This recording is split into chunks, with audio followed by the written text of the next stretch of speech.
राम मंदिर निर्माण के बाद ज्ञानवापी विवाद के बीच एक और मस्जिद ढाया गया। वक्फ बोर्ड पहुंचा हाईकोर्ट और 600 साल पुराने मस्जिद को क्यों ढाया गया, इसका कोर्ट ने जवाब मांगा। आखिर कहां थी ये मस्जिद और क्यों इसे ढाया गया? क्या है इस मस्जिद का इतिहास और क्या केंद्र सरकार मंदिर मस्जिद करके राजनीति कर रही है? आइए आज के इस खास पेशकश में जानते हैं। नमस्कार दोस्तों, स्वागत है आपका हमारी आज की इस वीडियो में। 1992 में श्रीराम जन्मभूमि पर बाबरी मस्जिद के अवैध ढांचे को ढहा दिया गया था।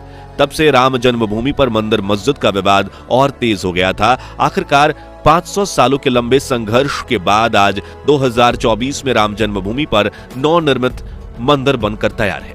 22 जनवरी को राम मंदिर में प्राण प्रतिष्ठा समारोह भी संपन्न हुआ है, लेकिन इसके तुरंत बाद काशी विश्वनाथ परिसर के सटे ज्ञानवापी मस्जिद का विवाद सुर्खियों में आ गया है। हाल ही में कोर्ट की अनुमति पर ज्ञानवापी परिसर में हिंदू पक्ष को पूजा करने की अनुमति भी दे दी गई है। दरअसल ज्ञानवापी परिसर में व्यास जी तहखाने में 8 मूर्तियां मिली हैं और इन मूर्तियों के मिलने के बाद कोर्ट ने हिंदू पक्ष को वहां पूजा पाठ की अनुमति दी है।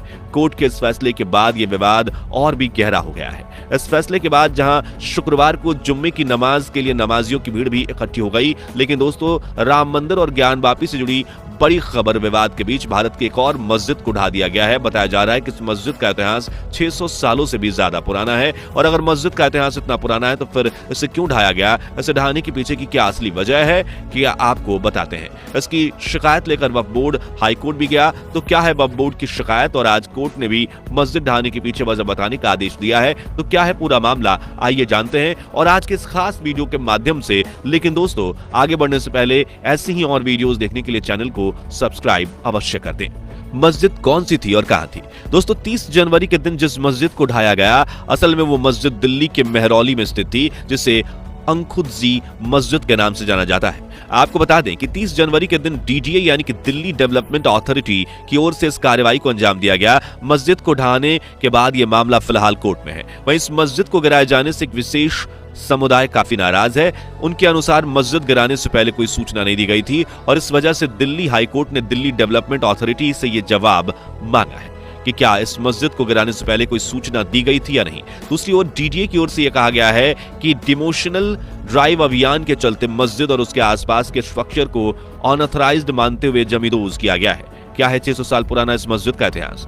दोस्तों अखुंदजी मस्जिद का इतिहास सही तौर पर किसी को नहीं पता, क्योंकि इसका उल्लेख इतिहास में भी कम ही मिलता है। यही वजह है कि इस मस्जिद के विषय में कहना कि आखिर इसका निर्माण कब हुआ और इसका निर्माता कौन था, यह काफी मुश्किल है। हालांकि मस्जिद के आसपास के लोगों के अनुसार मस्जिद को 600 से 700 साल पहले बनाया गया था। वहीं कुछ अन्य लोगों के अनुसार इसका निर्माण करीब 1300 साल पहले किया गया था। इतिहासकारों के अनुसार भी स्थानीय लोगों ने यह दावा किया है कि इस मस्जिद में रजिया सुल्तान के शासनकाल के दौरान इबादत होती थी और उसी दौरान इसे बनाया गया था। आपको बता दें कि रजिया सुल्तान का शासनकाल दिल्ली में 1236 से 1240 तक लगा था और ऐसे में वाकई इस मस्जिद का निर्माण काफी पुराना रहा। दोस्तों कुछ इतिहासकारों का यह भी मानना है कि इसका निर्माण 14वीं शताब्दी में तुगलक वंश द्वारा करवाया गया था। आपको बता दें कि मस्जिद परिसर में बहरुल उलूम मदरसा और कुछ पुरानी खबरें भी थी। मस्जिद के इमाम और वक्फ बोर्ड की शिकायतें। दोस्तों 30 जनवरी के दिन दिल्ली डेवलपमेंट अथॉरिटी कई बुलडोजर दिल्ली के मेहरौली स्थित अखुंदजी मस्जिद को गिराने पहुंच गए थे। बुलडोजरों के साथ कई पुलिसकर्मी भी थे। 600 साल पुरानी इस मस्जिद को गिरा देने के कारण स्थानीय लोगों में काफी रोष है।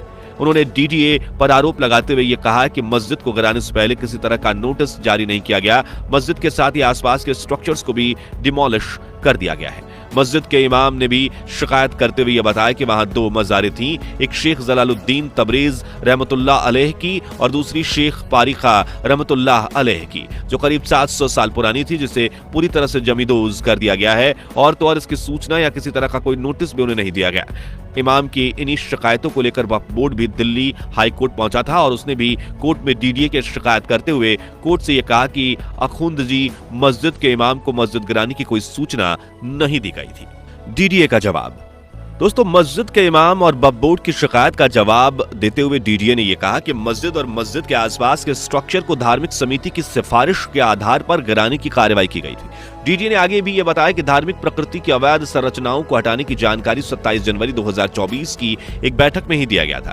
डीडीए ने यह भी बताया कि इस फैसले से हमें पहले वक्फ बोर्ड के सीईओ को सुनवाई का मौका दिया गया था। साथ ही डीडीए ने वक्फ बोर्ड के उन आरोपों को भी खारिज किया है कि उनकी कार्रवाई अवैध है। दूसरी ओर इमाम और स्थानीय लोगों ने अपनी शिकायत में यह भी कहा है कि इस पूरी प्रक्रिया के दौरान उन्हें मस्जिद के भीतर से अपने सामान तक को लाने की अनुमति नहीं दी गई। और तो और उन्होंने डीडीए के अधिकारियों पर स्थानीय लोगों के फोन छीनने और इन्हें साइट से दूर जबरन हटाने का भी आरोप लगाया, जबकि डीडीए ने इस बात से साफ इनकार किया है। डीडीए ने जवाब में यह बताया कि स्थानीय लोगों को 10 से 15 मिनट तक का समय दिया गया था।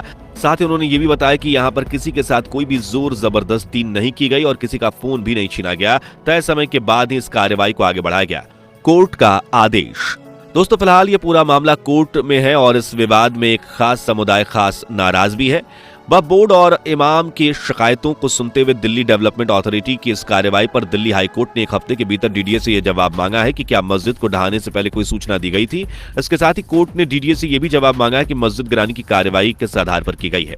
दोस्तों, जैसा कि यह मामला फिलहाल कोर्ट में है, इस पूरे विवाद का जवाब डीडीए को 1 हफ्ते में देना है। लेकिन फिलहाल इस वक्त मेहरौली में गिराए गए मस्जिद के आसपास के इलाकों ने माहौल काफी तनाव भरा बना दिया है। आपको बता दें कि एक और जहां इस मस्जिद को अनऑथराइज्ड बताकर गिरा दिया गया, वहीं पिछले 7 सितंबर में डीडीए ने ही अदालत को वक्फ बोर्ड के अधीन जाने वाली किसी भी वैलिड संपत्ति से छेड़छाड़ न करने के बारे में बताया। दोस्तों, ये रहा अखुंदाजी मस्जिद को गिराने का पूरा मामला। और एक और काशी में ज्ञानवापी का विवाद भी कोर्ट में तेजी से आगे बढ़ रहा है। दूसरी ओर मेहरौली स्थित अखुंदाजी मस्जिद का नया मामला दिल्ली कोर्ट में पहुंच चुका है।